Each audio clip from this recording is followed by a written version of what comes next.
စပေါ်မိတ်ပြည်သက်များလုံးပဲမင်္ဂလာခင်ဗျာဒီနေ့မှာတော့မြန်မာဖိုက်တာ3ယောက်ကနေပြီးတော့1ပွဲစဉ်ထိုးဖို့အခွင့်အရေးထပ်ရသွားပြီဆိုတဲ့သတင်းလေးကြောင့်ပြောပြပေးချင်ပါတယ်အဲ့လို1ပွဲစဉ်ထိုးခွင့်ရသွားတဲ့မြန်မာဖိုက်တာ3ယောက်ကတော့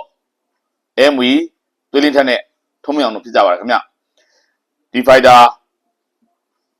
3ယောက်ထဲမှာအဖွင့်လာတဲ့လူတွေကတော့ MV နဲ့သွေးလင်းထက်တို့ပေါ့လေ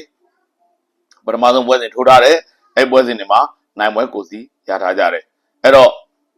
ဒီပွဲမှာသာနိုင်ပွဲထပ်ရလိုက်မယ်ဆိုရင်တို့တဲ့လုံးဝနာမည်ကောင်းပွဲကောင်းရသွားမှာပေါ့လက်ရှိမှာတော့မြန်မာဖိုက်တာတွေကဘယ်သူတွေနဲ့ပွဲတွေ့ရမယ်ဆိုတာတော့ထောက်ပေါ်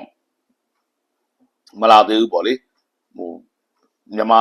ဖိုက်တာတွေတွေ့ရမယ်ပြိုင်ဘက်ကဘယ်သူလဲဆိုတာကိုတော့ထုတ်ပြန်ထားခြင်းမရှိသေးဘူးလက်ရှိမှာသတင်းထွက်ပေါ်လာတာပဲရှိသေးတယ်အတွင်းသတင်းအနေနဲ့ကျွန်တော်ကြားရတာတွေပေါ့လေ MV ပွဲရတယ်သွေးလင်းထက်ပွဲရတယ်ထုံးမအောင်ပွဲရထားတယ်ပေါ့အဲ့မှာ MV ကတော့ဒီကြားထဲမှာထိုးရမယ်လို့သိရတယ်ထိုးရမယ့်ရက်ကအောက်တိုဘာလ25ရက်နေ့ပြိုင်ပွဲမှာဝင်ထိုးရမယ်လို့သိရတယ်တစ်ဖက်မှာသွေးလင်းထက်ကတော့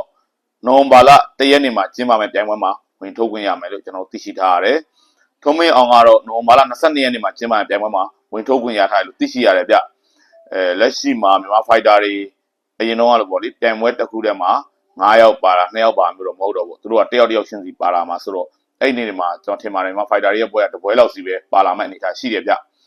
လက်ရှိမှာမြန်မာဖိုက်တာတွေက1 Championship မှာရလဆိုးနေရင်ဆိုင်ထားရတယ်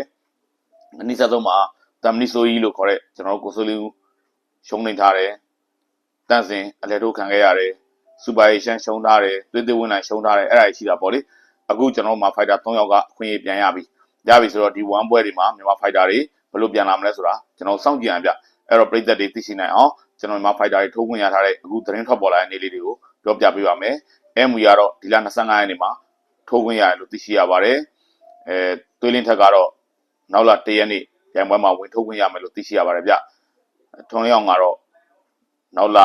22ရက်နေ့ဒီပွဲစဉ်မှာဝင်ထိုးခွင့်ရထားတယ်လို့သိရှိရတယ်ပေါ့နော်အဲ့တော့မြန်မာဖိုက်တာတွေကဘယ်သူတွေရက်လက်ကောင်းတွေရယူပြီးတော့ပြည်သက်တွေရှေ့မှာကိုရောက်ရှိလာမလဲဆိုတာကျွန်တော်တို့စောင့်မျှော်ရင်ခုန်လိုက်ကြအောင်လားဗျာယေရှုအားပေးတဲ့ပြည်သက်အားလုံးကိုအထူးပဲကျေးဇူးတင်ရှိပါတယ်ခင်ဗျ